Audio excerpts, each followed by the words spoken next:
করছি আমরা আইইউপিএসসি নোমেনক্লেচার। তো এই যে টপিকটা নিয়ে অনেকেরই সমস্যা হয়, তো যে স্যার আমরা কিভাবে নোমেনক্লেচার করব, এই নোমেনক্লেচার করতে অসুবিধা ফিল করছি, নোমেনক্লেচারের রুল মনে থাকছে না।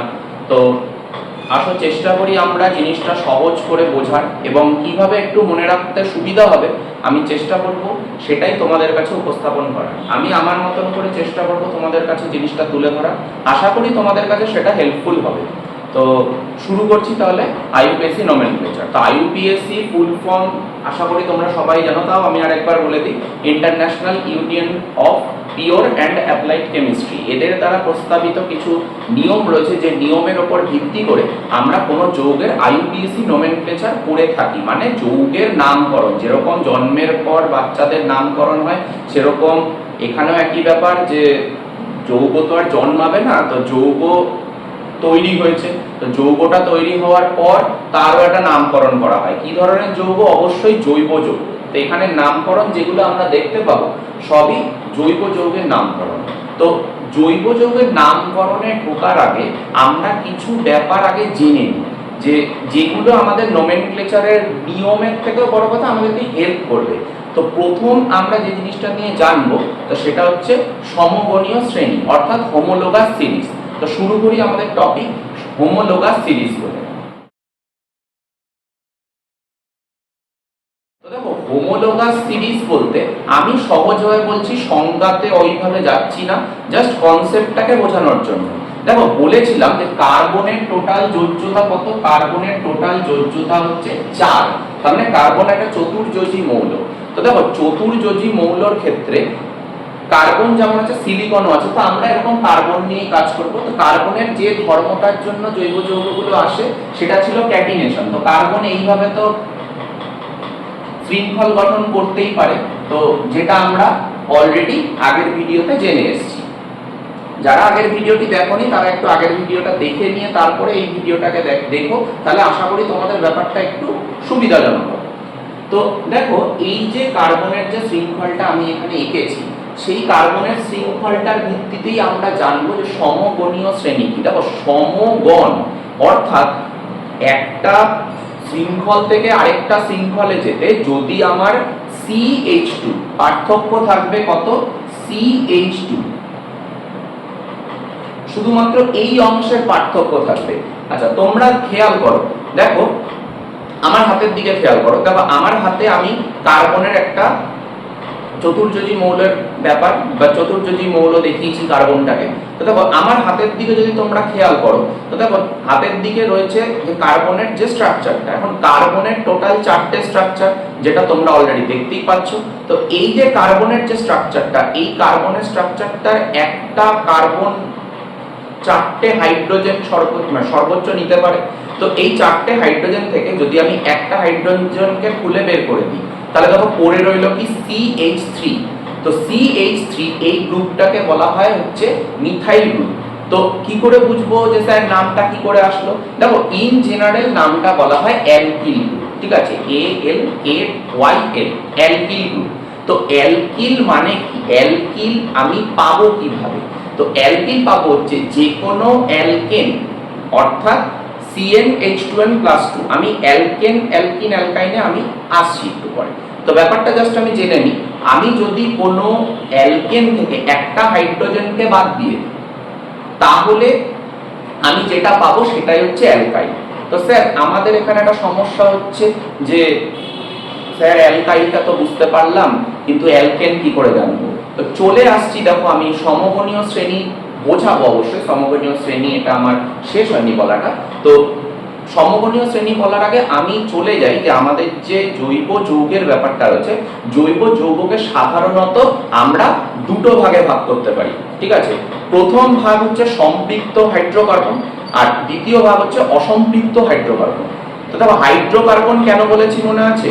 মনে করে দেখো, কার্বন আর হাইড্রোজেন এই দুটোর হচ্ছে জৈব যৌগের প্রধান জিনিস। হ্যাঁ, তার সাথে অক্সিজেন, নাইট্রোজেন, সালফার, আরো অন্যান্য অনেক কিছু আসতে পারে। তো প্রধান জিনিস হচ্ছে কার্বন আর হাইড্রোজেন। তো দেখো, যদি আমি কার্বনের সর্বোচ্চ যোজ্যতা কত? 4টে, তো চারটেই যদি আলাদা আলাদা মৌলের সাথে থাকে তাহলে এক একটা মৌলের সাথে একটা করেই বন্ধন করছে কার্বন। ঠিক আছে, আমি স্ট্রাকচারটা তোমাদেরকে দেখাচ্ছি। তো কার্বন যদি তার চতুর্যোজ্যতাকে একটা একটা করে যোজ্যতা অন্যান্য মৌলের সঙ্গে সংযোজিত করে চারটেই একক যোজ্যতা ক্রিয়েট করতে পারে, অর্থাৎ চারটে আলাদা আলাদা মৌলের সঙ্গে এক যোজক হিসাবে যদি যুক্ত থাকে। স্ট্রাকচারটা দেখো, স্ট্রাকচারটা দেখলেই তোমরা বুঝতে পারবে। এই যে স্ট্রাকচারটা, যেটা আমি মিথেনের স্ট্রাকচারটা দেখাচ্ছি, তো এই যে মিথেনের যে স্ট্রাকচারটা, এই মিথেনের স্ট্রাকচারটা যদি তোমরা খেয়াল করো, মিথেনের স্ট্রাকচারে দেখতে পাবে, দেখো মাঝখানে কার্বন রয়েছে, দেখো চারপাশ থেকে কি আছে, চারপাশ থেকে হাইড্রোজেন রয়েছে। কটা হাইড্রোজেন রয়েছে? দেখো চারখানা হাইড্রোজেন রয়েছে। চারটে হাইড্রোজেনের কার্বন চারটে হাইড্রোজেনকে একটা একটা করে ইলেকট্রন শেয়ার করে চারটে হাইড্রোজেনের সাথে চারটে একক বন্ধন গঠন করেছে। তো যদি এরকম কার্বন চারটি একক বন্ধন গঠন করে, মানে কার্বনের যে যৌগ আছে সেই যৌগে যদি একক বন্ধনই থাকে সব, তখনই আমি বলবো যে কার্বনটা সম্পৃক্ত, অর্থাৎ যে যৌগটা আছে সেই যৌগটা সম্পৃক্ত। কিন্তু যদি এখন ধরে নাও দুটো কার্বন রয়েছে একটা যৌগের মধ্যে, তার চেয়ে বেশিও থাকতে পারে, তো দুটো কার্বনের ক্ষেত্রে ধরো দুটো কার্বনের তার মানে কটা বন্ধন থাকলো? দুটো কার্বনের স্যার 8টা বন্ধন থাকবে, এটা একদমই ঠিক ব্যাপার। তো 8টা বন্ধনের একটা বন্ধনকে আমি কার্বনের সাথে কার্বন জুড়ে দিলাম। তো দেখো, যদি এই যে একটা কার্বন, এই যে একটা কার্বন যদি জুড়ে দিই, তাহলে একটা বন্ধন কার্বন কার্বনে চলে গেল, আর বাকি যে কার্বনগুলো আছে এপাশের কার্বন এবং এপাশের কার্বন, এই যে দুটো কার্বনে দেখো আর তিনটে করে হাত খালি রয়েছে। তো তিনটে হাতে তুমি দেখো 1 2 3, আর এদিকে 1 2 3, তো 6টা হাইড্রোজেন তুমি বসাতে পারো। আমি অন্য মৌল নিয়ে বলছি না, আমি হাইড্রোজেন নিয়েই বলছি সাধারণত। তো যদি তোমরা হাইড্রোজেন বসাও তাহলে দেখো সবকটাই এক এক করে যোজ্যতা হয়ে গেল। কার্বনও দেখো একটাই যোজ্যতা, তাহলে এটাও চলে গেল কিসে? সম্পৃক্ত। একটু আগেই বললাম যে সবকটাই যদি এক যোজ্যতা বিশিষ্ট কানেকশন হয়ে যায় তাহলে সেটাকে আমরা সম্পৃক্ত যৌগ বলতে পারি। কিন্তু এবার ভেবে দেখো যে এই যে সিস্টেমটা, দেখো সিস্টেমটা খেয়াল করো, সিস্টেমে কার্বন কার্বন একটা বন্ধন রয়েছে। তো এই যে বন্ধনটা, এই বন্ধনটা যখনই বাকি বন্ধনে বাকি রয়েছে তিনটে, এদিকে বাকি রয়েছে তিনটে, তো তখন তিনটের মধ্যে দুটো পরিপূর্ণ হলো হাইড্রোজেন দ্বারা, কিন্তু আর কোনো হাইড্রোজেন নেই। তখন এবার কার্বনের কোনো বন্ধন তো আর খালি থাকবে না। তো যে ইলেকট্রন দুটো রয়েছে, ইলেকট্রনগুলো অষ্টক পূর্তির জন্য নিজেদের মধ্যে আবার জুড়ে যাবে। তাহলে বন্ধন চ্যাপ্টারে একটুখানি ব্যাক করে যাই। বন্ধন চ্যাপ্টারে একটা ব্যাপার ছিল, যদি কোনো অরবিটাল অর্থাৎ উপকক্ষ যদি সঠিকভাবে উপরিপাতিত হয় তখন যে বন্ধনটা সৃষ্টি হয় সেই বন্ধনটা একটুখানি স্ট্রং টাইপের বন্ধন, অর্থাৎ দৃঢ় বন্ধন। ভাঙা যাবে না এরকম ব্যাপার নেই, দৃঢ় বন্ধন হবে, মানে ভাঙতে আমাকে বেশি শক্তি দিতে হবে। তো এই যে দৃঢ় বন্ধনটা, এই দৃঢ় বন্ধনটাকে বলা হয় সিগমা বন্ধন, কারণ তারা একই অক্ষ বরাবর ওভারল্যাপ করছে। বোঝাতে পারলাম ব্যাপারটা? কিন্তু যখনই একটা ওভারল্যাপিং হয়ে যাবে তখন অক্ষ বরাবর সিস্টেমটা লক হয়ে যাবে এবং অন্যান্য যে অক্ষগুলো রয়েছে সেই অক্ষগুলো তাদের সঙ্গে কি যে কোনো অন্যভাবে অবস্থান করবে। তার মানে তাদের মধ্যে যখন যদি আবার বন্ধন করতে হয়, সেই বন্ধনের যে অরবিটাল বন্ধন করবে যারা যে উপকক্ষগুলো, সেই উপকক্ষগুলো সঠিকভাবে ওভারল্যাপ করতে পারবে কি? একদমই যে পারবে না। তার কারণ বুঝতেই পারছো যে একটা অলরেডি ওভারল্যাপ হয়ে লক হয়ে গেছে, তো অন্যগুলো এইভাবে রয়েছে, তো এইভাবে যখনই লক করতে যাবে তো ভালোভাবে লকিংটা হবে না। তো যদি ভালোভাবে লকিং না হয় বা ভালোভাবে ওভারল্যাপ না হয়, তার মানে বন্ধনটা কি দৃঢ় হবে? একদমই যে দৃঢ় হবে না। তো দৃঢ় যদি না হয় তার মানে বন্ধনটাকে আমি অল্প মানে কি বলবো শক্তি দিলে পরেই বন্ধন বিভাজন হয়ে যাবে। সেই ধরনের তুলনামূলক দুর্বল যে বন্ধন তাকে আমরা পাই বন্ধন বলে থাকি। তো চলে আসি আবার আজকে এই চ্যাপ্টারে যেটা বলেছিলাম, একটুখানি আমরা রিক্যাপ করে নিলাম ব্যাপারটা বোঝার সুবিধার জন্য। যে আবার দেখো চলে আসি যে কার্বন সিস্টেমটার মধ্যে। তো এই যে কার্বন সিস্টেম, এই কার্বন সিস্টেমের মধ্যে একটা বন্ধন কার্বনের সাথে অলরেডি ছিল, তার প্রথম যে বন্ধনটা সৃষ্টি হবে সেটা সিগমা বন্ধন। বাকি হাইড্রোজেনের সাথে মানে অন্যান্য সেন্টারের সাথে প্রথম যে বন্ধন সেটা কিন্তু সবসময় সিগমা বন্ধন হবে। তো পরের যে বন্ধনটা, যে কার্বনের ক্ষেত্রে আর হাইড্রোজেন ছিল না, তার মানে কার্বনের এদিকের একটা ইলেকট্রন বাকি, এদিকের কার্বনের আরেকটা ইলেকট্রন বাকি। তো দুটো ইলেকট্রন যখন মিক্সড হয়ে যাবে, মানে যখন ওভারল্যাপ করে যাবে, ইলেকট্রন তো ওভারল্যাপ করবে না, করবে ইলেকট্রন আছে যে উপকক্ষগুলোতে সেই উপকক্ষগুলো তো ওভারল্যাপ আশা করি ভালো হবে না, কারণ কার্বন কার্বন ওভারল্যাপ অলরেডি আগে একটা হয়ে রয়েছে, এটা তো দ্বিতীয়টা। তাহলে এই ক্ষেত্রে ওভারল্যাপ ভালো হলো না, হয়ে গেল পাই বন্ধন। তো পাই বন্ধন অতটা কি স্ট্রং? তো অতটা স্ট্রং নয়, সেই জন্য এই ক্ষেত্রে বলা হয় এটা অসম্পৃক্ত যৌগ, মানে সবকটা সিঙ্গেল বন্ড নেই, অর্থাৎ সবকটা সিগমা বন্ধন নেই। তাহলে সহজভাবে বুঝতে গেলে যদি কোনো কার্বন গঠিত জৈব যৌগে সবকটাই সিগমা বন্ধন থাকে তাহলে সেটা সম্পৃক্ত, আর যদি একটা বা দুটো বা কোনো পাই বন্ধন থেকে থাকে সেটাই আমরা চলে যাব কি বলবো সেটাকে, যে অসম্পৃক্ত হাইড্রোকার্বন। তাহলে কি কি পড়লাম? একটা পড়লাম সম্পৃক্ত হাইড্রোকার্বন, আর একটা পড়লাম অসম্পৃক্ত হাইড্রোকার্বন। সম্পৃক্ত হাইড্রোকার্বনেরই রূপ হচ্ছে, আমরা চলে আসবো এই যে সম্পৃক্ত হাইড্রোকার্বন, এটাকেই একটা পার্ট হচ্ছে, নাম হচ্ছে কি অ্যালকেন। আর যদি অসম্পৃক্ত হাইড্রোকার্বন বলি, এই অসম্পৃক্ত হাইড্রোকার্বনকে নিয়ে চলে আসলে অসম্পৃক্ত হাইড্রোকার্বন দুটো পার্টে ভাগ হয়ে যায়, পার্টে ভাগ হয় না, মানে তাকে দুটো শ্রেণী বিভাগ করা যায়, একটা হচ্ছে অ্যালকিন আর একটা হচ্ছে অ্যালকাইন। অ্যালকিন যেটা রয়েছে, অ্যালকিনে ডবল বন্ড রয়েছে, মানে একটা সিগমা একটা পাই দুটো কার্বনের মধ্যে। আর অ্যালকাইন যেটা রয়েছে, অ্যালকাইনে আছে হচ্ছে ট্রিপল বন্ড, মানে একটা সিগমা দুটো পাই। মনে রাখবে সব সময় দুটো সেন্টারের মধ্যে প্রথম বন্ডটাই সিগমা, দুটো সেন্টারের মধ্যে একটার বেশি সিগমা বন্ড হতে পারে না দুটো সেন্টারের মধ্যে, অন্য আরেকটা সেন্টারের সঙ্গে হতে পারে। যেমন আমি তোমাকে ইথেনের স্ট্রাকচারটা যদি দেখাই, এই ইথেনের স্ট্রাকচারটা খেয়াল করো, দেখো কার্বন কার্বন, তো এই যে দুটো কার্বনের মধ্যে কিন্তু একটাই সিগমা বন্ড, ঠিক আছে?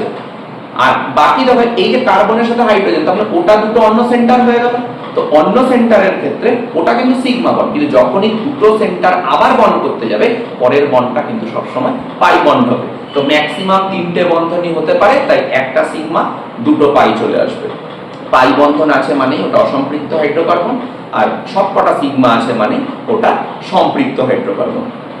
আশা করি এই ব্যাপারটা ক্লিয়ার হচ্ছে। তাহলে অ্যালকেন হচ্ছে সম্পৃক্ত, অ্যালকিন আর অ্যালকাইন এটা হচ্ছে অসম্পৃক্ত। এটাই হচ্ছে আমাদের আইইউপিএসি নোমেনক্লেচারের প্রধান যে নামকরণ আমি যখন করব, যে বেস নেম, এই বেস নেম এটার ভিত্তিতেই কিন্তু আসবে, ঠিক আছে? যে যৌগটা অ্যালকেন আছে, অ্যালকিন আছে না অ্যালকাইন আছে, তার সঙ্গে কিছু প্রেফিক্স যুক্ত হবে, তার সাথে কিছু সাফিক্স যুক্ত হবে, মাঝখানে চলে আসবে হচ্ছে সমগণীয় শ্রেণী। অর্থাৎ যদি একটাই কার্বন থেকে থাকে তাহলে ওটাকে বলা হয় মিথ, দুটো কার্বন থেকে থাকলে ওটাকে বলা হয় ইথ, তিনটে হলে প্রো, চারটে হলে বিউট, পাঁচটা হলে পেন, ছটা হলে হেক্স, সাতটা হলে হেপ, আটটা হলে অক, নটা হলে ন্যান, আর 10টা হলে ডে। তো আপাতত আমরা 10 অবধি জেনে থাকি, ওর থেকে বেশি উঁচুতে আমাদের এই সময় দরকার পড়বে না। তো দেখো এই যে প্রত্যেকটা কার্বন, এবার চলে আসি যে আমরা যেটা বলছিলাম যে সমগণীয় শ্রেণী কি। দেখো সমগণীয় শ্রেণীর ক্ষেত্রে তুমি যদি প্রথম কার্বনটাকে ধরো, ঠিক আছে, তো ধরে নাও এই অংশটা নেই, এখান থেকে বাকি অংশটাকে নেই, তো এই অংশটা যদি না থাকে তাহলে দেখো কার্বনের তিনটে হাত অলরেডি তিনটে হাইড্রোজেন নিয়ে নিয়েছে, নেওয়ার পরে ফাঁকা থাকে কটা হাইড্রোজেন, সরি ফাঁকা থাকে কটা হাত, একটা। তো ওই যে হাতটা ফাঁকা রইলো, এই অংশটাকে আমি তখন বলবো কি মিথাইল পোরশন, কারণ আমি বলেছি যে এই অংশটা নেই, এখন তোমরা ভেবে নাও যে এই অংশটা নেই, ঠিক আছে? তো যদি আমি তোমাদের একটু 3D দেখাই তাহলে 3D তেই বুঝতে পারবে। দেখো এই যে এটা মিথেন কম্পোনেন্ট, তো মিথেন থেকে যদি একটা হাইড্রোজেনকে আমি সরিয়ে দিই তাহলে এইটাই হয়ে গেল দেখো মিথাইল। তো দেখো মিথাইলে খালি হাত কটা আছে, একটা। তো তুমি যখনই পরের কার্বনটা জোড়া লাগাবে, পরের কার্বনের একটা বন্ধন কিন্তু কার্বনের সাথে হয়ে গেল, তাহলে বাকি আর কটা বন্ধন বাকি রইলো, তিনটে। আশা করি ক্লিয়ার হয়েছে ব্যাপারটা।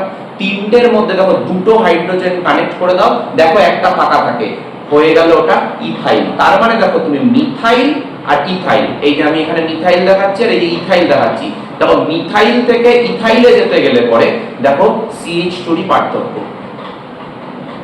আবার দেখো ইথাইল, দেখো প্রোপাইল, প্রোপাইল মানে 3 নম্বর কার্বন আসবে, তো 3 নম্বর কার্বনের ক্ষেত্রে দেখো পার্থক্য বুঝতে পারছো, দেখো CH2 করে করে কিন্তু পার্থক্য হচ্ছে, কারণ কার্বনের চারটেই হাত, প্রথমটা যখন কার্বন এসে জোড়া লাগছে একটা হাত অলরেডি জোড়া লেগে গেল, ঠিক আছে? তো একটা হাত অলরেডি জোড়া লেগে গেল, দেখো এই যে পোরশনটা আসবে, এই পোরশনে দেখো একটা হাত অলরেডি জোড়া লেগে গেছে, বাকি আর তিনটে রয়েছে। তো মিথাইলে বা অ্যালকাইলে যদি যাই তাহলে আমার একটা হাতে ফাঁকা রাখতে হবে, বাকি এই দুটোতে চলে আসবে হাইড্রোজেন। দেখো পরেরটার ক্ষেত্রে একই ব্যাপার, এই বন্ধনটা কানেক্ট আগেই হয়ে গেল, এই যে দেখো হাইড্রোজেন। দেখো প্রথমে একটা কার্বন, তারপরে দুটো কার্বন, তিনটে কার্বনে যখন যাচ্ছি, এই যে দেখো CH2, একটু বুঝে নাও, কোনো অসুবিধা নেই, ভিডিও পজ করেও বুঝতে পারো, কোনো প্রবলেম নেই। দেখো একটা করে করে কার্বন যখনই বাড়ছে, দেখো CH2 করে করে বাড়তে থাকছে। তো এটাই হচ্ছে আমাদের সমগণীয় শ্রেণী, মানে সমগণ। ঠিক আছে, ব্যাপারটা আশা করি প্রত্যেকের কাছে ক্লিয়ার হয়ে গেছে। এই সমগণীয় শ্রেণীর যে ব্যাপারটা রয়েছে, এই সমগণীয় শ্রেণীর নামটাও কিন্তু আমাদের নামকরণের মধ্যে আসবে। তো আশা করি ব্যাপারটা ক্লিয়ার হয়েছে। যাদের হয়তো অসুবিধা থাকলো তাদেরকে আমি রিকোয়েস্ট করব যে এই সময়ের পর থেকে তোমরা ভিডিওটা আবার একটু প্রিভিয়াসলি গিয়ে আরেকবার দেখে নিতে পারো, তাহলে তোমাদের এর পরের যে টপিকটা আছে, টপিকগুলোতে তোমাদের একটু সুবিধা হবে। তোমরা ভিডিওটা পজ করে একটুখানি এই ব্যাপারটাকে একটু দেখে নিতে পারো, যাতে তোমাদের একটু ব্যাপারটা বুঝতে সুবিধা হয়। তো দেখো এবার নোমেনক্লেচারে ঢোকার আগে যে আমাদের যে নামকরণের ক্ষেত্রে কিছু রুল কাজ করে, যে রুল দিয়েছে হচ্ছে আমাদের IUPAC। তো এই রুলগুলো জাস্ট আমাদের মনে রাখতে লাগে, ঠিক আছে? তো এই যে রুলগুলো মনে রেখে আমাদেরকে নোমেনক্লেচারটা করতে হবে, রুল অনুযায়ী আমরা নামকরণ করব। তাহলে দেখো আমরা হোমোলোগাস সিরিজ একটু আগেই পড়ে এসেছি। প্রথম যে প্রিফিক্স ব্যাপারটা লেখা আছে, এটা আমি আমার বোঝানোর জন্য করছি, ঠিক আছে? তো আশা করি ব্যাপারটা তোমাদের কাছে সহজ হবে, এটা আমি চেষ্টা করছি আমার মতো করে বোঝানো। দেখো প্রিফিক্স, আমি একটু আগে বললাম যে হাইড্রোকার্বন, তার মানে যে জৈব যৌগ আছে, জৈব যৌগের মধ্যে কিন্তু হাইড্রোজেন এবং কার্বন, বেসিক জিনিসটা কার্বন, এবং তার যে শৃঙ্খলগুলো রয়েছে, শৃঙ্খলের অন্যান্য বন্ডগুলো হাইড্রোজেন দ্বারাই অকুপাইড থাকে। এটা একটা হাইড্রোকার্বনের প্রধান বৈশিষ্ট্য। এবার সব সময় যে হাইড্রোজেনই থাকবে এমন তো কোনো কথা নেই। তো হাইড্রোজেনকে আমরা কিন্তু প্রতিস্থাপিত করতেই পারি অন্য কোনো মৌল বা অন্য কোনো গ্রুপ দ্বারা, ঠিক আছে? গ্রুপ মানে অনেকগুলো মৌল যখন একসাথে থেকে একটার মতন আচরণ করে তখন আমরা তাকে গ্রুপ বলে থাকি, মানে বাংলায় যেটাকে আমরা মূলক বলে থাকি, ঠিক আছে? তো দেখো প্রেফিক্সের ক্ষেত্রে আমরা যেটা জানবো, যে জিনিসটা আমাদের জানা খুব দরকার, সেটা হচ্ছে সাবস্টিটিউটেড গ্রুপ, ঠিক আছে, বা প্রতিস্থাপিত গ্রুপ, ঠিক আছে? তো দেখো প্রতিস্থাপিত গ্রুপ ব্যাপারটা কি? কার্বন এবং হাইড্রোজেন, এটা দিয়েই হাইড্রোকার্বন তৈরি হচ্ছে। হাইড্রোজেন ছাড়া, হাইড্রোজেনের জায়গায় যদি অন্য কোনো মৌল বা গ্রুপ চলে আসে, তাকেই আমরা বলে থাকি কি? প্রতিস্থাপিত গ্রুপ। এই প্রতিস্থাপিত গ্রুপগুলোর নামই আসে প্রিফিক্স হিসেবে, ঠিক আছে? কিভাবে আসবে, যখন আমরা উদাহরণে যাব তখন ব্যাপারটা তোমাদের কাছে ক্লিয়ার হয়ে যাবে, সুতরাং চিন্তার কোনো ব্যাপার নেই। আমি শুধু এখন এটুকুই মাথায় রাখবো যে প্রেফিক্সে কারা বসছে হচ্ছে যে প্রতিস্থাপিত গ্রুপগুলো রয়েছে। তাহলে সাবস্টিটিউট গ্রুপ এটাই আসবে কি হিসাবে? প্রেফিক্স হিসাবে। আশা করি ব্যাপারটা ক্লিয়ার হয়েছে।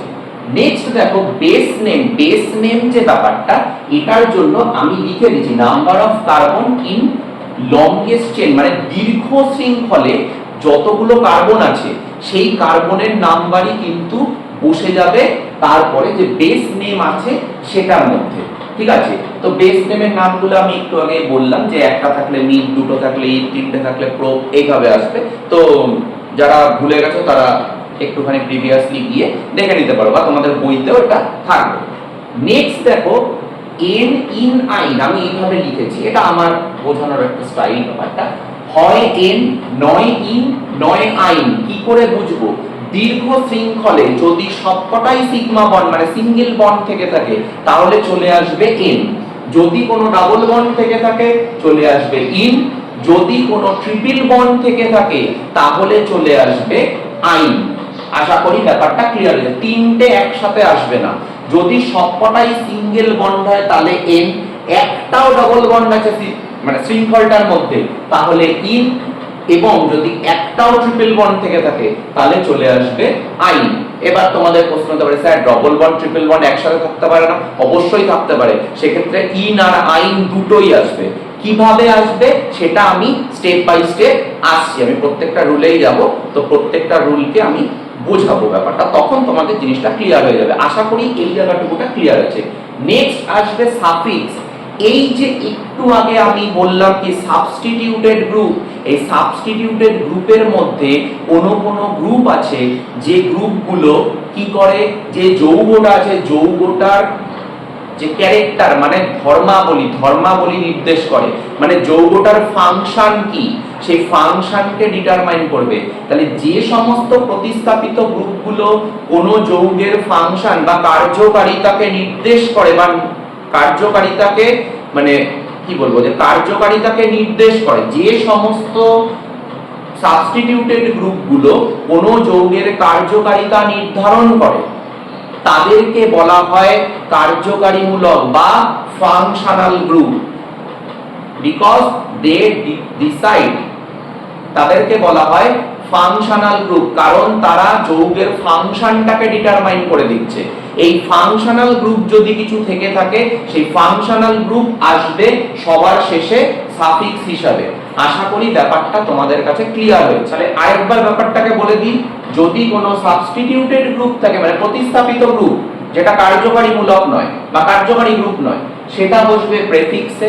দেন আসবে যে আমার দীর্ঘ শৃঙ্খলে কতগুলো কার্বন আছে তার সাপেক্ষে হোমোলোগাস সিরিজ থেকে চলে আসবে বেস নেম। তারপরে চলে আসবে যে আমি সিস্টেমটা বা দীর্ঘ শৃঙ্খলটা দেখলেই বুঝতে পেরে যাব যে ওটা কি বসতে পারে। সব শেষে আসবে যদি কোনো কার্যকারী মূলক থেকে থাকে তো সেই কার্যকারী মূলকের নাম। তো এবার ব্যাপারটা হচ্ছে তোমাদের মনে অনেক প্রশ্নই আসবে, তো সব প্রশ্নই আস্তে আস্তে ক্লিয়ার আমি করে দেবো যে স্যার কি করে দীর্ঘ শৃঙ্খল বুঝবো। আসছি, রুলেই আছে। কার্যকারী গ্রুপ কোনগুলো সেগুলো রুলেও আছে, ঠিক আছে, আমি দেখিয়েও দেবো, অসুবিধা নেই।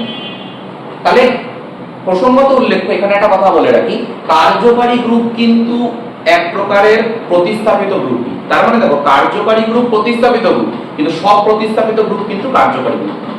এবার তোমরা যে কার্যকারী গ্রুপের যে চার্ট আমি দেখাবো ব্যাপারটা যেটা থাকবে সেটাতে আবার কার্যকারী গ্রুপের মধ্যেও কিছু প্রায়োরিটি আছে। যে ধরো দুটো কার্যকারী গ্রুপ তুমি দেখতে পাচ্ছ, মানে এক ধরনের প্রতিস্থাপিত গ্রুপই, তাহলে তার মধ্যে তুমি কোনটাকে কার্যকারী ধরবে আর কোনটাকে প্রতিস্থাপিত ধরবে। এখানে খুব সহজ ব্যাপার, যার প্রায়োরিটি টপে, মানে তোমাকে যে লিস্টটা দেখানো হবে সেই লিস্টটা একদম টপ থেকে বটম পর্যন্ত যাবে প্রায়োরিটি ওয়াইজ। তাহলে প্রায়োরিটি মানে প্রাধান্য, প্রাধান্য যে সবার উপরে আছে তার প্রাধান্য সবচেয়ে বেশি। যদি ওই গ্রুপটা চেনের মধ্যে থেকে থাকে তাহলে ওটাই হবে ফাংশনাল গ্রুপ, অন্য গ্রুপগুলো সব তখন সাবস্টিটিউটেড গ্রুপ হয়ে যাবে বা প্রতিস্থাপিত গ্রুপ হয়ে যাবে। আশা করি ব্যাপারটা ক্লিয়ার হয়েছে। যাদের অসুবিধা হচ্ছে তাদেরকে আমি বলবো তারা একটু প্রিভিয়াস থেকে আরেকবার দেখে নিতে পারো তোমাদের সুবিধার জন্য। স্টুডেন্টসরা আমরা চলে আসছি আইইউপিএসসি নমেনক্লেচারের পার্টটার মধ্যে। তো দেখো আইইউপিএসসি নমেনক্লেচার, আইইউপিএসসি ফুল ফর্ম আমি আগেই বলেছি, তাও আরেকবার বলে দিচ্ছি, international union of pure and applied chemistry. তো এনাদের দ্বারা বা এই সংস্থার দ্বারা যাতে আইইউপিএসসি নোমেনক্লেচারটা যে এসছে, আইইউপিএসসি নোমেনক্লেচার কেন এসছে তার কারণ বিভিন্ন উপভাষাতে কোনো যৌগের বিভিন্ন রকম নাম আছে। তো এই নাম নিয়ে যেন অন্যান্য দেশের যে বৈজ্ঞানিকগণ রয়েছে বা অন্যান্য দেশের যে জনগণ রয়েছে তাদের যাতে বুঝতে অসুবিধা না হয়, বিশেষত বৈজ্ঞানিকদের কথা ভেবেই করা হয়েছে এটা। তো এই ধরনের অসুবিধা এড়াতে যৌগগুলোর একটা সাধারণ নামকরণ করতে বলা হয়েছিল বা করার প্রয়োজন ছিল, যে প্রয়োজনীয়তাটাই মেনলি আইইউপিএসসি নোমেনক্লেচারের জন্ম দিয়েছে। তো আইইউপিএসসি নোমেনক্লেচার করার জন্য কিছু রুল আছে, সেই রুলগুলো আমরা এক এক করে জেনে নেব। তো এক এক করে আমি রুলগুলো আলোচনা করছি। প্রথমে যখনই আমি একটা যৌগকে দেখব, যৌগটার মধ্যে বলেছি ক্যাটিনেশন ধর্মের জন্য কার্বনের শৃঙ্খল থাকবে। তার মানে আমি দেখব যৌগের মধ্যে, মানে যে জৈব যৌগটা তোমাকে দেওয়া থাকবে, উল্লেখ করা থাকবে, আমি উদাহরণ দিয়ে বোঝাবো। তো যে যৌগটা উল্লেখ করা থাকবে সেই উল্লিখিত যৌগটিতে তুমি প্রথমে বের করবে দীর্ঘ শৃঙ্খল কোনটা আছে। তো প্রথম যে ব্যাপারটা আমি বললাম যে আমার কোনো জৈব যৌগের মধ্যে দীর্ঘ শৃঙ্খলকে খুঁজে বার করতে হবে। তো দেখো স্ক্রিনে ভালো করে লক্ষ্য করো, তো একটা জৈব যৌগের উদাহরণ আমি স্ক্রিনে তুলে দিয়েছি। তো এই যে জৈব যৌগটা রয়েছে, এই জৈব যৌগটার কি কি শৃঙ্খল হতে পারে আপাত দৃষ্টিতে, তো আমি সেই সম্ভাবনাটাই তোমাদের সামনে বিভিন্ন রঙের মাধ্যমে উপস্থাপন করব। এই তো দেখেন অনেক শৃঙ্খল করার জন্য আমাদের একটা জিনিস মাথায় রাখতে হবে যে শৃঙ্খল যখন আমরা করব আমরা কিন্তু একটাই দিকে যাব। দেখো আমার হাতের দিকটা লক্ষ্য করো, তাহলেই বুঝতে পারবে। হয় তুমি এইভাবে যেতে পারো, না হলে তুমি এইভাবে যেতে পারো, না হলে তুমি এইভাবে যেতে পারো, তুমি এইভাবে যেতে পারো, ঠিক আছে? কিন্তু কোনো ক্ষেত্রেই যেন একটা লাইন দুবার রিপিট না হয়। মানে তুমি একবার এইভাবে চলে গেলে আবার ব্যাক করে এরকম ভাবে ঘুরে আসলে, এই জিনিসটা যেন করা চলবে না। তো আশা করি ব্যাপারটা তোমাদের কাছে ক্লিয়ার হয়েছে। তো যৌগে আমরা ফেরত আসছি, যৌগটার মধ্যে তোমরা এই শৃঙ্খলগুলো দেখতে পাচ্ছ। তো দেখো এই শৃঙ্খলগুলোর মধ্যে তোমরা বুঝতেই পারছো দীর্ঘ শৃঙ্খল কোনটা। তো যেটা দীর্ঘ শৃঙ্খল হবে ওই শৃঙ্খলটাই কিন্তু তোমাদের যে দীর্ঘ শৃঙ্খল, ওটাকে তোমরা চুজ করবে। চুজ করবে আগের যে নোমেনক্লেচারের ক্ষেত্রে আমি বলেছিলাম কিছুটা আগে ভিডিও, যে আমাদের যে বেস নেম মানে যে আমি কতগুলো কার্বন পাবো, মানে দীর্ঘ শৃঙ্খল থেকেই আমি পেয়ে যাব কার্বন সংখ্যা। তো এই কার্বন সংখ্যা নির্ণয় করার জন্য আমাকে দীর্ঘ শৃঙ্খলটাকে অবশ্যই বের করতে হবে। তো দীর্ঘ শৃঙ্খল বের করতে অনেক সময় গন্ডগোল হয়, তার জন্য আমি এমন একটা যৌগই তুলেছি যেই যৌগটাতে তোমাদের বুঝতে আশা করি সুবিধা হচ্ছে। তো দেখো এই যে যৌগটার মধ্যে দীর্ঘ শৃঙ্খল তোলা হলো, তো এই দীর্ঘ শৃঙ্খলের বাইরে যে অংশগুলো পড়বে সেগুলোই কিন্তু প্রতিস্থাপিত গ্রুপ। আবার বলছি, দীর্ঘ শৃঙ্খলটার বাইরে যে অংশগুলো তোমরা দেখতে পাচ্ছ, শৃঙ্খলের বাইরের দিকে মানে শৃঙ্খলের মধ্যে বা শৃঙ্খলে যে লাইনটা দেখতে পাচ্ছ ওই লাইনের বাইরে যে অংশগুলো পড়েছে সেগুলোই হয়ে যাবে কি প্রতিস্থাপিত গ্রুপ। তো শৃঙ্খলটা করার পর আমি গুনে নেব শৃঙ্খলে কতগুলো কার্বন আছে। যদি ধরে নাও 5টা কার্বন থাকে তাহলে পেন্ট আসবে, যদি 6টা কার্বন থাকে হেক্স আসবে। যাই হোক, নেক্সট ব্যাপারটাতে আসি। এবার আমরা চলে যাব একটা ইম্পর্টেন্ট পার্ট এই আইউপিএসসি নোমেনক্লেচারের, সেটা হচ্ছে যে আমি এই দীর্ঘ শৃঙ্খলটার নাম্বারিং কিভাবে করব। তো চলে আসি আমরা নাম্বারিং পার্টটাতে।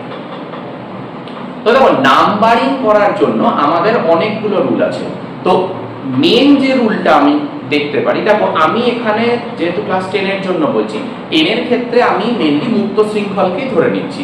তো মুক্ত শৃঙ্খলের ক্ষেত্রে আমরা মুক্ত প্রান্ত পেয়েছি, বলেছিলাম প্রান্ত দেখা গেলেই মুক্ত শৃঙ্খল, এরকম কিন্তু ব্যাপার নয়।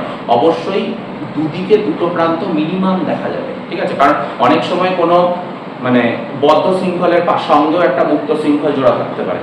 তো সেই কারণে আমরা এখানে কমপ্লিটলি মুক্ত শৃঙ্খলটাকে নিচ্ছি, যার মিনিমাম তুমি দুটো প্রান্ত দেবে, ম্যাক্সিমাম অনেকগুলো প্রান্ত তুমি দেখতে পারো, সেটা যৌগ টু যৌগ ভ্যারি করবে। তো দেখো এক্ষেত্রে তোমরা যে যৌগটা আগের ক্ষেত্রে দেখলে, তো এবার আমরা চলে আসছিলাম যেটা আমি বলছি যে নাম্বারিং। তো নাম্বারিং আমি বাঁ দিক থেকেও করতে পারি, খাতার ক্ষেত্রে বলছি আমি ডান দিক থেকেও করতে পারি। কোন দিক থেকে করব? তো প্রথম যে ব্যাপারটা আমি মনে রাখবো সেটা হচ্ছে নাম্বারিং সেদিক থেকেই করব যেদিক থেকে নাম্বারিং করলে প্রতিস্থাপিত গ্রুপগুলি সর্বনিম্ন নাম্বার প্রাপ্ত হবে। মানে যদি ডান দিক থেকে নাম্বারিং করে কোনো প্রতিস্থাপিত গ্রুপ 2 নম্বরে পড়ে এবং বাঁ দিক থেকে নাম্বারিং করে যদি কোনো প্রতিস্থাপিত গ্রুপ 6 নম্বরে পড়ে, তার মানে বুঝতেই পারছো আমি ডান দিক থেকে নাম্বারিংটাই কিন্তু করব। মানে আমাদের টার্গেট থাকবে প্রতিস্থাপিত গ্রুপগুলি যেন সর্বনিম্ন নাম্বার প্রাপ্ত হয়। আশা করি ব্যাপারটা ক্লিয়ার হয়েছে। এবার চলে আসি সেকেন্ড যেটা, যে যদি কার্যকারী গ্রুপ থেকে থাকে তাহলে কার্যকারী গ্রুপ যে প্রান্তের দিকে আছে সেই প্রান্তের দিক থেকেই নাম্বারিং করব, কারণ আমার কার্যকারী গ্রুপকেও একই ব্যাপার সর্বনিম্ন নাম্বার প্রাপ্ত করতে হবে। এবার যদি কার্যকারী গ্রুপ এবং প্রতিস্থাপিত গ্রুপ একসাথে থেকে থাকে, যদি কার্যকারী গ্রুপ আর প্রতিস্থাপিত গ্রুপ একই সাথে থেকে থাকে, তখন আমি কার্যকারী গ্রুপকেই প্রাধান্য দেব। তো কার্যকারী গ্রুপ যে দিক থেকে নাম্বারিং করলে সর্বনিম্ন নাম্বার প্রাপ্ত হবে আমি সেদিক থেকেই নাম্বারিংটা করব। তাতে প্রতিস্থাপিত গ্রুপ যে কোনো জায়গাতেই করুক আমার সেটা দেখার দরকার নেই। আশা করি ব্যাপারটা ক্লিয়ার হয়েছে। আমি যখন কোনো উদাহরণ তুলবো উদাহরণে ব্যাপারটা আমি দেখিয়ে দেবো। এবার দেখো, এবার চলে আসি নেক্সট যে ব্যাপারটা, সেটা হচ্ছে যদি একের বেশি কার্যকারী গ্রুপ থাকে। আচ্ছা, বলার আগে আমি বলে দিই, দেখো এই যে তোমাদের কাছে আমি একটা কার্যকারী গ্রুপের তালিকা আমি তুলে দিলাম। তালিকাটা এমন ভাবেই তুলে দিলাম যে সবার উপরে যেটা রয়েছে সেটা সর্বোচ্চ প্রাধান্য পাচ্ছে, তারপরে আস্তে আস্তে প্রাধান্য কমছে। তো এই অনুপাতে এই লিস্টটা তোমাদের কাজে লাগবে। এই যে চার্ট বা তালিকা যেটাই তোমরা বলো না কেন, এই তালিকা অনুযায়ী ধরে নাও কোনো একটা যৌগের মধ্যে তুমি একের বেশি কার্যকারী গ্রুপ দেখছো। এবার মাথায় রাখবে একটা জিনিস, প্রধান কার্যকারী গ্রুপ কিন্তু একটাই। সুতরাং এই যে আগের যে তালিকাটা তোমরা দেখলে, ওই তালিকার মধ্যে সর্বোচ্চ প্রাধান্য প্রাপ্ত যে গ্রুপটা যৌগে প্রেজেন্ট থাকবে সেটাই হবে প্রধান কার্যকারী গ্রুপ। তখন বাকিগুলো হয়ে যাবে সাবস্টিটিউটেড গ্রুপ। আশা করি ব্যাপারটা ক্লিয়ার হয়েছে। আমি আরেকবার বলে দিই, যদি একের বেশি কার্যকারী গ্রুপ থেকে থাকে, যে তুমি কার্যকারী চার্ট থেকে দেখছো একের বেশি কার্যকারী গ্রুপ রয়েছে, তাহলে সেই কার্যকারী গ্রুপগুলোর মধ্যে যে কোনো একটাই কিন্তু প্রধান কার্যকারী গ্রুপ হবে, বাকিগুলো হয়ে যাবে প্রতিস্থাপিত গ্রুপ। প্রধান কার্যকারী গ্রুপ সেটাই হবে যেটা তালিকার মধ্যে সর্বোচ্চ প্রাধান্য পেয়েছে। আশা করি ব্যাপারটা ক্লিয়ার হয়ে গেছে। এবং নাম্বারিংও আমি সেদিক থেকেই করব, সেই গ্রুপটার সাপেক্ষেই কিন্তু আমি করব, বাকি গ্রুপগুলো হয়ে যাবে তখন প্রতিস্থাপিত গ্রুপ। দেখো নেক্সট যেটা আমি বললাম, এইগুলো যেগুলো বললাম সেগুলো কিন্তু আমি বলছি অ্যালকেন সিস্টেমের ক্ষেত্রে, মানে যে দীর্ঘ শৃঙ্খলটা তুমি দেখছো ওই দীর্ঘ শৃঙ্খলে কোনো ডাবল বন্ড বা ট্রিপল বন্ড নেই। এবার চলে আসি, যদি ডাবল বন্ড বা ট্রিপল বন্ড থাকে তাহলে চেষ্টা করব ডাবল বন্ড যেদিকে আছে সেদিক থেকে নাম্বারিং করার, যদি কার্যকারী গ্রুপ না থেকে থাকে। কিন্তু কার্যকারী গ্রুপ থাকলে প্রাধান্য কিন্তু কার্যকারী গ্রুপটাই পাবে, সে ডবল বন্ড থাকুক আর ট্রিপল বন্ড থাকুক। উদাহরণগুলো দেখলেই আমি বলে দিতে পারবো। আমি বলে দেওয়ার পর, আমি রুলগুলো বলে দেওয়ার পর আমি তোমাদের উদাহরণগুলো দেখিয়ে দেবো। আশা করি তোমাদের কাছে ব্যাপারটা ইজিয়ার হয়ে যাবে। তো যাই হোক, আমি ব্যাপারটা বলি আবার। এবার ধরো কোনো একটা শৃঙ্খলের মধ্যে ডাবল বন্ড আছে কিন্তু কোনো কার্যকারী গ্রুপ আলাদা করে নেই, তার মানে আমি ডাবল বন্ডটাকে মিনিমাম নাম্বার অ্যাচিভ করাবো। এবার ডাবল বন্ড বা ট্রিপল বন্ড, মনে করে দেখো আমরা আগেই পড়ে এসেছি, ডাবল বন্ড বা ট্রিপল বন্ড কোনোদিন একটা কার্বন দিয়ে হয় না, তো ওখানে দুটো কার্বন থাকবে। তাহলে শৃঙ্খলের দুটো কার্বনের মধ্যেই কিন্তু ডাবল বন্ড বা ট্রিপল বন্ড, মানে ডাবল এবং ট্রিপল বন্ড মিনিমাম দুটো কার্বন দিয়ে তৈরি হবে। ফলে আমি যখন শৃঙ্খলে নাম্বার দেব, তার মানে ওই ডাবল বন্ডটা দুটো নাম্বার পাবে, হয় পেল 2 বা 3 অথবা 4, 5, 6, 7 এইভাবে। তো এই যে দুটো নাম্বার পাবে তার মধ্যে পজিশন তার কোনটা হবে সেটাতে মনে রাখবে সবসময়, যেটা সর্বনিম্ন, যেমন 2 আর 3 এর মধ্যে সর্বনিম্ন কোনটা 2, তাহলে এই ক্ষেত্রে পজিশন 2। যদি 3 আর 4 হয় তাহলে পজিশন 3। আশা করি ব্যাপারটা বুঝতে পারা গেছে। ট্রিপল বন্ডের ক্ষেত্রেও ব্যাপারটা একই ডবল বন্ডের মতন, যে ট্রিপল বন্ডও দেখো দুটো কার্বন নিয়ে তৈরি, দুটো কার্বনে যখন নাম্বার পড়ে যাবে যে নাম্বারটা সর্বনিম্ন সেটাই ট্রিপল বন্ডের কি পজিশন। আশা করি ব্যাপারটা ক্লিয়ার হয়ে গেছে। তাহলে উদাহরণে তোমাদের কাছে জিনিসটা আরো ক্লিয়ার হয়ে যাবে। তো এইবার যে প্রসেসটা আমি আসবো বা যে মানে কথাটা আমি বলবো, ধরে নাও ডাবল বন্ড আর ট্রিপল বন্ড একসাথে প্রেজেন্ট আছে, ঠিক আছে? তো যদি ডাবল বন্ড আর ট্রিপল বন্ড একসাথে প্রেজেন্ট থাকে, তো একটা যৌগ আমি দেখাচ্ছি, উপরে খেয়াল করো। তো এই ধরনের কেসের ক্ষেত্রে দুটো ঘটনা ঘটতে পারে। এক, দুটো প্রান্ত থেকে যদি ডাবল বন্ড আর ট্রিপল বন্ড একই দূরত্বে থাকে, যেমন এই প্রান্ত থেকে ডাবল বন্ড যত নম্বরে, এই প্রান্ত থেকে হয়তো ট্রিপল বন্ড তত নম্বরে।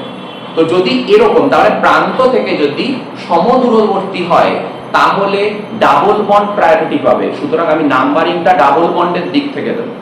কিন্তু যদি ডাবল বন্ড ট্রিপল বন্ড একসাথেই আছে, যেরকম এই যৌগটার ক্ষেত্রে খেয়াল করো যে এই যৌগটাতে ডাবল বন্ড আর ট্রিপল বন্ড একসাথেই আছে, তাহলে ডাবল বন্ড আর ট্রিপল বন্ড কিন্তু দুটো প্রান্ত থেকে দেখো একই দূরত্বে নেই। তো একই দূরত্বে না থাকলে ট্রিপল বন্ড প্রায়োরিটি পাবে, মানে আমি নাম্বারিংটা ট্রিপল বন্ডের দিক থেকে দেব। আশা করি ব্যাপারটা ক্লিয়ার হয়েছে। এখানেও আরেকটা কথা বলার, যদি কার্যকারী গ্রুপ থেকে থাকে তাহলে কার্যকারী গ্রুপই দেখবো, তখন আর ডাবল ট্রিপল বন্ড আমার কাছে প্রাধান্য কিন্তু পাবে না। এটা যেন প্রত্যেকের মাথায় থাকে। তো আশা করি যেটুকু অবধি বললাম সেটুকু ক্লিয়ার হয়েছে। এই গেল মোটামুটি আমাদের নাম্বারিং আমি কিভাবে দেব তার একটা রূপ বা তার একটা ছোট্ট জিস্ট করে আমি বোঝানোর চেষ্টা করলাম। তো আশা করি জিনিসটা তোমাদের কাছে ক্লিয়ার হয়েছে। উদাহরণে আরো ব্যাপারটা ক্লিয়ার হয়ে যাবে। নেক্সট, এবার যখন আমি লিখবো, আগের দিন আমি একটা লেখা লিখে দেখিয়েছিলাম, ওই লেখাটার সঙ্গে আমি একটা জিনিস তখন লিখিনি।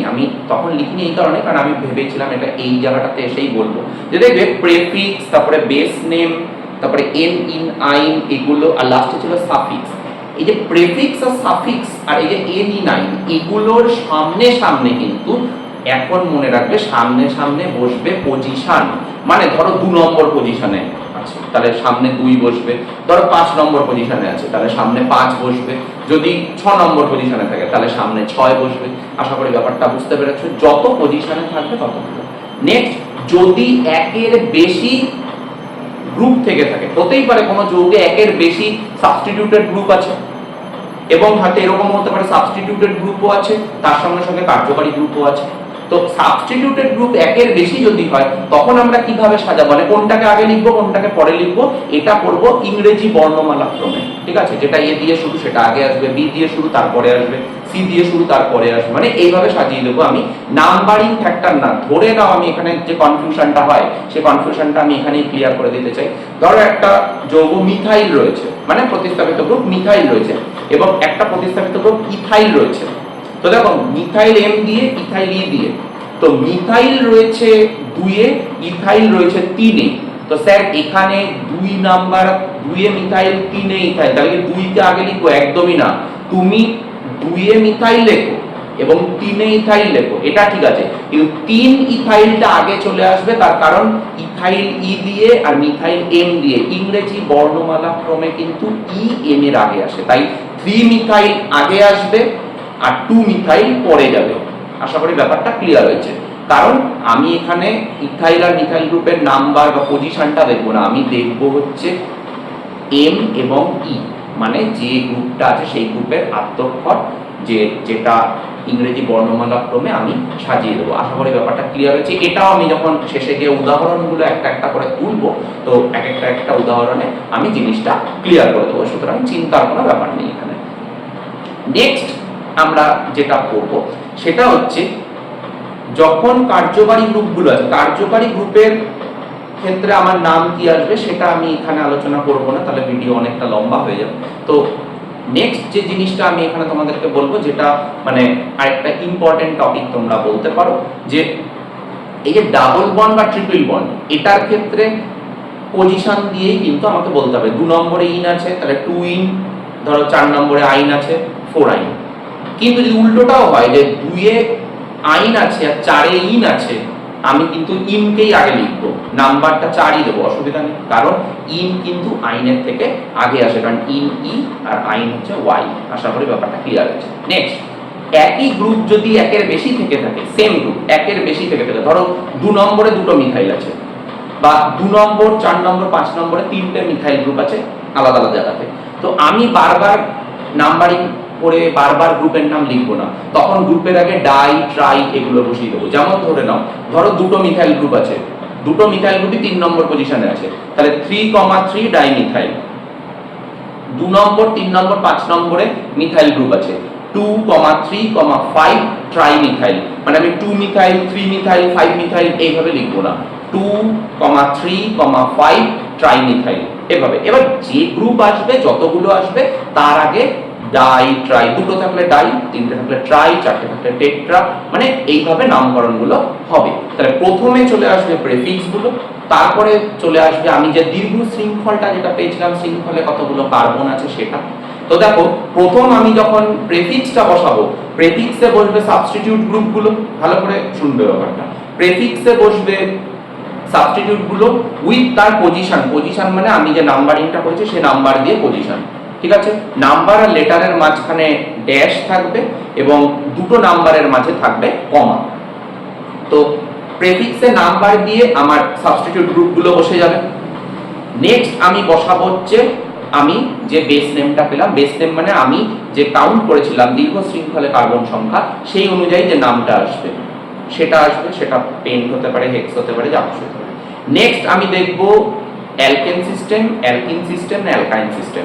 যদি অ্যালকেন সিস্টেম হয় তাহলে এন বসে যাবে, কারণ অ্যালকেন সিস্টেমে আমার পজিশন দেওয়ার প্রয়োজন পড়ে না।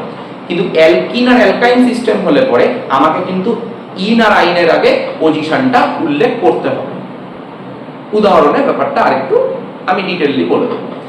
নেক্সট চলে আসবে যদি কোনো কার্যকারী মূলক থেকে থাকে, যেমন অ্যালকোহল থাকতে পারে, অ্যাসিড থাকতে পারে, ঠিক আছে, অ্যালডিহাইড থাকতে পারে, এদের ক্ষেত্রে কিছু সাফিক্সে কথা অ্যাড হয়, যেমন অ্যালকোহল থাকলে অল অ্যাড হয়, অ্যালডিহাইড থাকলে অ্যাল অ্যাড হয়, অ্যাসিড থাকলে ওইক অ্যাসিড অ্যাড হয়। এই নামগুলো এগুলো বসে যাবে এন ইন আইন যেগুলো বসছে তারপরে উইথ দেয়ার পজিশন। আশা করি এইটুকু জিনিস তোমাদের কাছে ক্লিয়ার হয়ে গেছে। তো এইটুকু ছিল মোটামুটি আলোচনা। তো চলে আসছি এবার আমরা আমাদের কিছু উদাহরণ, যে উদাহরণের মাধ্যমে আমি যে কটা জিনিস বললাম সেই কটা আশা করি তোমাদের কাছে ক্লিয়ার হয়ে যাবে। তো শুরু করছি আমাদের কিছু উদাহরণ। তো দেখো যে যৌগটা আমি এখানে তুলেছি এই যৌগটার ক্ষেত্রে আমি প্রথম যে কাজটা করব, প্রথম যেটা করব সেটা হচ্ছে কি যে আমি দীর্ঘ শৃঙ্খলটা খুঁজে বার করব। তো দেখো দীর্ঘ শৃঙ্খল যদি আমি খুঁজে বার করি তো দীর্ঘ শৃঙ্খল আমি যে কোনো প্রান্ত থেকেই কিন্তু দীর্ঘ শৃঙ্খল শুরু করতে পারি, কোনো অসুবিধা নেই। দেখো আমি এটাকেও দীর্ঘ শৃঙ্খল দিতে পারি 1 2 3 4 5 6। যদি আমি এই শৃঙ্খলটা নিই তাহলে দেখো আমি কিন্তু পেলাম কটা কার্বন, 6টা কার্বন। ঠিক আছে, আশা করি ব্যাপারটা বুঝতে। এবার দেখো আমি আরেকটা শৃঙ্খল নিচ্ছি 1 2 3 4 5 6 7। তো দেখো আগেরটার ক্ষেত্রে 6টা পেয়েছিলাম, এটার ক্ষেত্রে 7টা কার্বন পেয়েছি। খেয়াল করে দেখো আমি কিন্তু একই ডাইরেকশনেই গেছি। ঠিক আছে, আমার ডাইরেকশনটা কিন্তু দেখো এইভাবে কিন্তু গেছে ডাইরেকশনটা, দিক হয়তো পরিবর্তন করেছি সেটা ঠিক, কিন্তু একই লাইন দিয়ে দুবার আমি যাইনি। আশা করি ব্যাপারটা বোঝা গেছে। তো একই লাইন দিয়ে যেন দুবার করে না যাওয়া হয়, তো এটা আমাদের খেয়াল রাখতে হবে। একটা লাইন দিয়ে একবারই যাও, তখনই তুমি শৃঙ্খল পেয়ে যাবে, যে বুঝতে পেরে গেছো যে এটাই দীর্ঘ শৃঙ্খল। যে এর থেকে বেশি হলে তুমি শৃঙ্খল বিভিন্ন ভাবে গুণে দেখতে পারো, যেমন 1 2 3 4 5 6, 6টা হচ্ছে 1 2 3 4, 4টে হচ্ছে 1 2 3 4 5, 1 2 3 4 5 6, যেভাবেই আসো না কেন 1 2 3 4, 1 2 3 4। দেখো এরকম বিভিন্ন রকম কম্বিনেশন কিন্তু হতে পারে, কিন্তু তুমি দেখো সর্বোচ্চ তুমি 7টাই কিন্তু পাচ্ছ। তবে 7টা যেটা পাচ্ছ ওটাই কিন্তু দীর্ঘ শৃঙ্খল। দীর্ঘ শৃঙ্খল করার পর এবার তোমাকে যে জিনিসটা মাথায় রাখতে হবে সেটা হচ্ছে যে আমি নাম্বারিংটা এমন ভাবেই করব যে নাম্বারিং থেকে আমরা যেন, মানে কি বলেছিলাম মনে করে দেখো, আমরা নাম্বারিংটা এমন ভাবেই করব যে এই যে সাবস্টিটিউট গ্রুপগুলো যেগুলো আছে, মানে প্রতিস্থাপিত গ্রুপ, এই প্রতিস্থাপিত গ্রুপগুলো কিন্তু সর্বনিম্ন নাম্বার প্রাপ্ত হবে।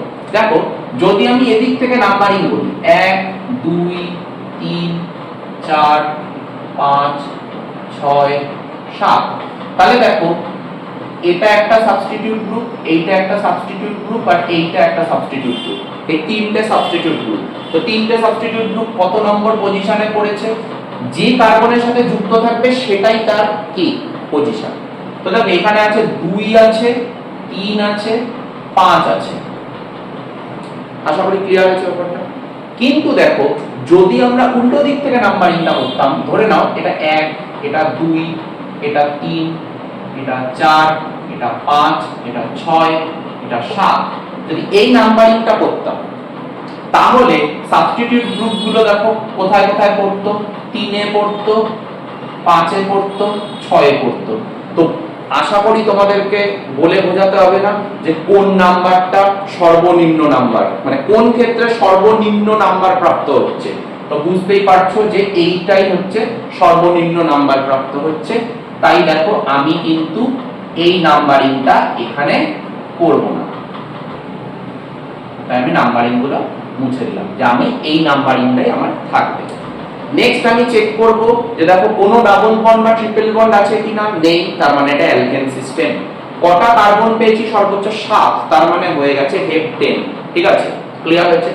প্রথমে এবার দেখবো আমি কোনো কার্যকারী গ্রুপ আছে কিনা। তো দেখো যে কার্যকারী মূলকটা তোমাদেরকে আমি দেখিয়েছিলাম, সেই কার্যকারী মূলকের চার্ট যেটা ছিল তালিকার মধ্যে থাকা কোনো কার্যকারী গ্রুপ এখানে নেই। তাই এখানে আমরা শুরু করব প্রেফিক্স দিয়ে।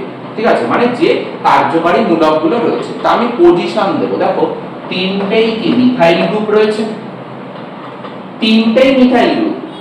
কটা মিথাইল টোটাল এসেছে? 3টে, তাই ট্রাই মিথাইল হয়ে যাবে।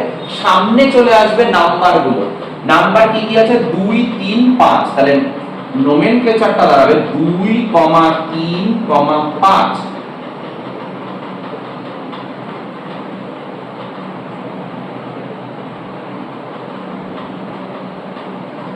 ট্রাইমিথাইল। দেখো আর কোনো সাবস্টিটিউশন নেই, তাহলে চলে আসবে বেস নেম। বেস নেম কি পেয়েছিলাম? 7টা কার্বন এবং অ্যালকেন সিস্টেম, তার মানে পেয়েছিলাম হচ্ছে হেপটেন। আমি ইংরেজিতে নামটা লিখে দিচ্ছি।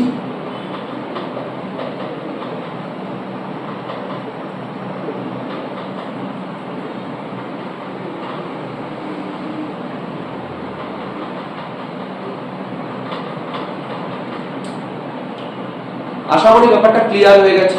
তো যদি বুঝতে অসুবিধা হয় আমি বলবো জিনিসটাকে আরেকবার রিপিট করে দেখে নিতে পারো, তাহলে তোমাদের কাছে জিনিসটা আরেকটু ক্লিয়ার হয়ে যাবে। আচ্ছা, আমরা দ্বিতীয় উদাহরণটা দেখে নেব। তো দ্বিতীয় উদাহরণে দেখো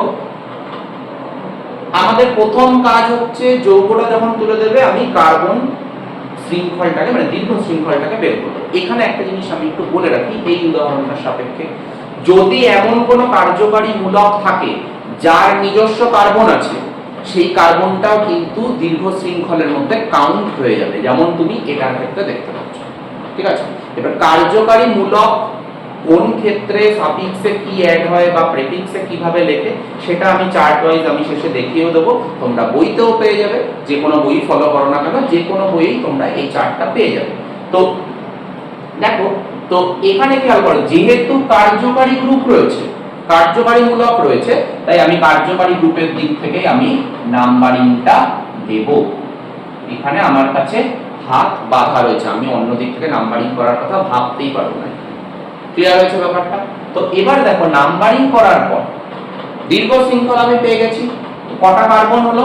5টা কার্বন।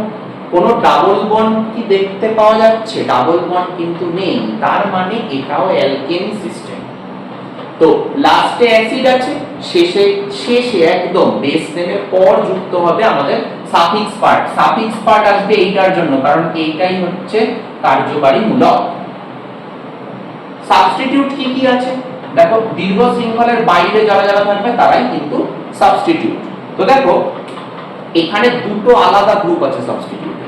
তো সাবস্টিটিউটে রয়েছে ক্লোরাইড এবং সাবস্টিটিউটে রয়েছে হাইড্রক্সিল। ঠিক আছে, মানে ক্লোরিন আর সাবস্টিটিউটে রয়েছে হাইড্রক্সিল যেটা। তো দেখো হাইড্রক্সি আর এদিকে হচ্ছে ক্লোরাইড। ক্লোরাইড তো না, ওটাকে আমরা ক্লোরো বলে থাকি যখন লিখি, চার্টেই দেখে নেবে তোমরা, ওটা নিয়ে ভয়ের কোনো ব্যাপার নেই। তো দেখো ক্লোরিন রয়েছে আর হাইড্রক্সাইড রয়েছে। তো ক্লোরিন সি দিয়ে শুরু আর হাইড্রক্সাইড এইচ দিয়ে শুরু, তাহলে ইংরেজি বর্ণমালা ক্রম অনুসারে সি এইচ এর আগে আসে, এটা সবাই জানে। তাহলে আমি হাইড্রক্সাইড আর ক্লোরিনের মধ্যে, দেখো ক্লোরিন 4 নম্বরে আছে কিন্তু হাইড্রক্সাইড 2 এ আছে, কিন্তু আমি সাজাবো ইংরেজি বর্ণমালা ক্রমে, তার মানে আমি ক্লোরিনকেই কিন্তু আগে লিখবো। তাহলে প্রথমে প্রেফিক্স পার্টে চলে আসি, যেটা সাবস্টিটিউট। দেখো হয়ে যাবে হচ্ছে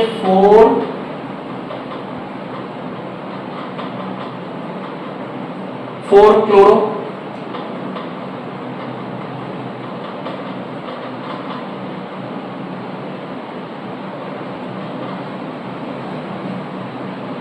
2 হাইড্রক্সি। দেখো সবকটা গ্রুপ আমার লেখা হয়ে গেছে, মানে যেটা সাবস্টিটিউটেড গ্রুপ আর। নেক্সট এবার বেসিক নেম, 5টা কার্বন আছে, তার মানে পেন্ট চলে আসবে, অ্যালকেনের এন আসবে। ঠিক আছে, এবার অ্যালকেনের যখন অ্যালকেনের সাথে আবার সাফিক্স যোগ হবে তখন খেয়াল করে দেখো ইংলিশটা খেয়াল করো, এন প্লাস ওইক অ্যাসিড। তো এখান থেকে এই ইটা বাদ চলে যাবে নামের ক্ষেত্রে, তাই ই যদি বাদ চলে যায় তাহলে দেখো আন কথাটা অ্যাড হলো, তাহলে হয়ে যাবে পেন্টান আর লাস্টে ওইক অ্যাসিড। তার মানে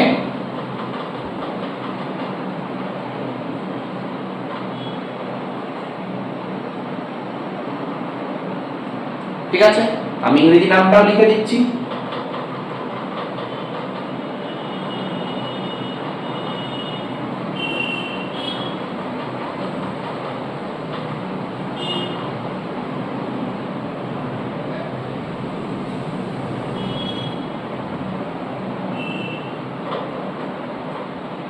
আশা করি ব্যাপারটা ক্লিয়ার হয়ে গেছে। তো চলে যাচ্ছি আমরা আমাদের নেক্সট আরেকটা যৌগটা। এই যৌগটা তোমরা খেয়াল করো, এই যৌগটার ক্ষেত্রে দেখো ডাবল বন্ডও আছে আবার ট্রিপল বন্ডও আছে। তো মনে করে দেখো আমি ডাবল বন্ড আর ট্রিপল বন্ড সংক্রান্ত দুটো রুল বলেছিলাম এখানে। তো এখানে আদার্স কোনো কার্যকারী গ্রুপও নেই। তো প্রথম কাজ আমাদের দীর্ঘ শৃঙ্খল খুঁজে বার করা। তো দীর্ঘ শৃঙ্খল দেখো যে লম্বা চেনটা তোমরা দেখতে পাচ্ছ ওটাই দীর্ঘ শৃঙ্খল, এছাড়া তো আর দীর্ঘ শৃঙ্খল নেই এখানে। তো এবার তোমাদের যেটা আমি বলেছিলাম যে দুটো ঘটনা, এক যদি ডাবল বন্ড আর ট্রিপল বন্ড দুটো প্রান্ত থেকে একই দূরত্বে থাকে তাহলে ডাবল বন্ড প্রায়োরিটি পাবে, আর যদি একই দূরত্বে না থাকে তাহলে ট্রিপল বন্ড প্রায়োরিটি পাবে। আশা করি মনে আছে, আমি আগেই বলে এসেছি ব্যাপারে। তো দেখো এইখানে ডাবল ট্রিপল বন্ডটা খেয়াল করো, ডাবল বন্ড দেখো 1 2 নম্বর কার্বনে, আর ট্রিপল বন্ডটা এদিক থেকে 1 নম্বর কার্বনে। তার মানে কি জিনিসটা ইকুয়াল ডিসটেন্সে হলো না, তার মানে ট্রিপল বন্ড পেয়ে যাবে প্রায়োরিটি। মানে আমি নাম্বারিংটাকে এদিক থেকে করব।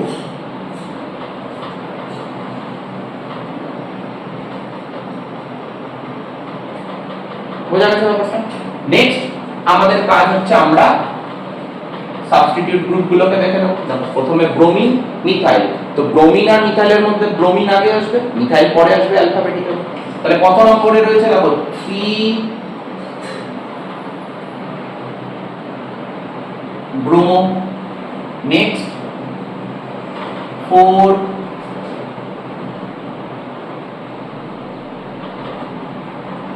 3 ব্রোমো 4 মিথাইল। তাহলে আমার সাবস্টিটিউটেড পার্টটা শেষ। নেক্সট কটা কার্বন আছে? 7টা, তার মানে হেড। এবার ডাবল বন্ড আর ট্রিপল বন্ডের আমি প্রায়োরিটি দিয়ে দিয়েছি নাম্বারিং এর দিক থেকে, বাট লেখার সময় কিন্তু ডাবল বন্ডই আগে আসবে, কারণ অ্যালফাবেটিক্যালি ওটা ই দিয়ে শুরু আর ট্রিপল বন্ড ওয়াই দিয়ে শুরু। তাহলে দেখো বলেইছিলাম যে দুটো নাম্বার পড়বে ডাবল বন্ডের দুটো কার্বনে আর ট্রিপল বন্ডের দুটো কার্বনে। আমি উল্টো দেখালাম যদিও, যে ট্রিপল বন্ডের দুটো কার্বন, ডাবল বন্ডের দুটো কার্বন। ঠিক আছে? তো দুটো নাম্বারের মধ্যে যেটা মিনিমাম নাম্বার সেটাই ডাবল বন্ড বা ট্রিপল বন্ডের পজিশন। তো এখানে খেয়াল করো, এখানে 1 নম্বরে আইন, এখানে 5 নম্বরে ইন। তো আমি ইন আগে লিখবো, তাহলে হেড 5 ইন 1 আইন। তো ইংরেজিতেও আমি নামটা লিখে দিচ্ছি।